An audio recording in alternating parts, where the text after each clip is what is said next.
The next technique I want to break down looks quite impressive.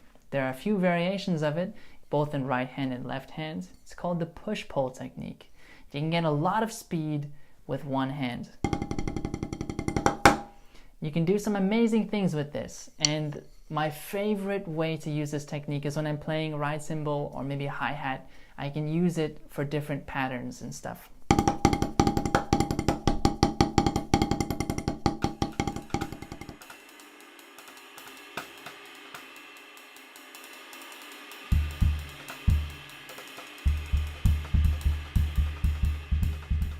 Starting with the right hand, we're going to get in the German grip position.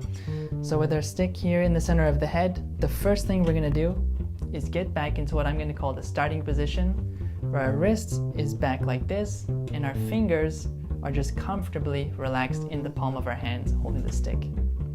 From here, we're going to go down to a very familiar looking stroke, where we let the stick bounce up like that, the rebound.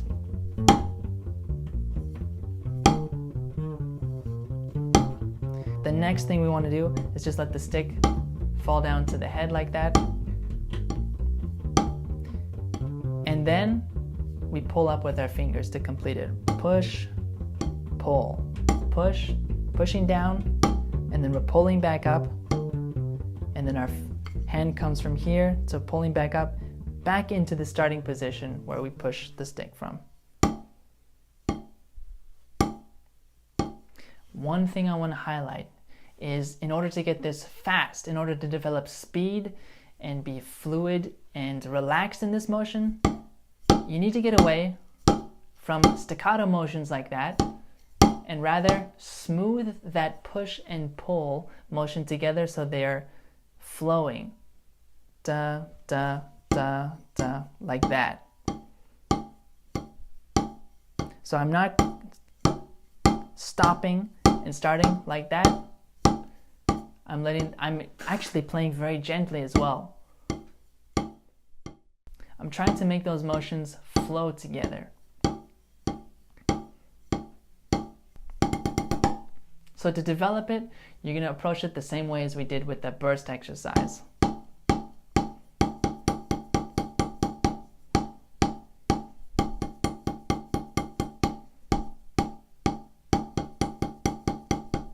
And then your goal from here is to be able to turn that push-pull pattern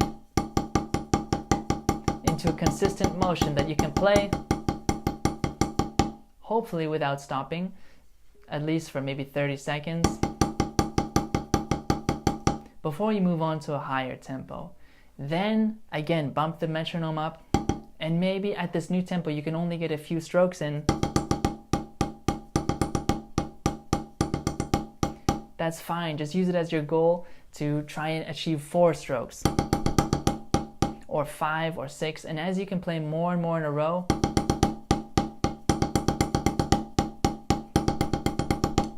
hopefully you don't need that break in between and you can keep it as a consistent roll. Now a tip for when you want to drop into your top speed push-pull,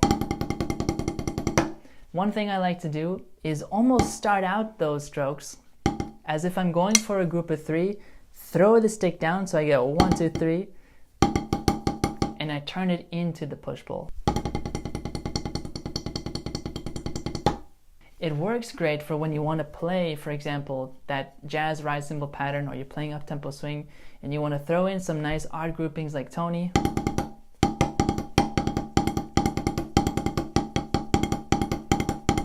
It's a very natural way to do it, and the great thing is you don't need to make a drastic grip change at all. You can keep the same grip with this push-pull technique as you do with whatever grip you're playing that ride cymbal pattern with.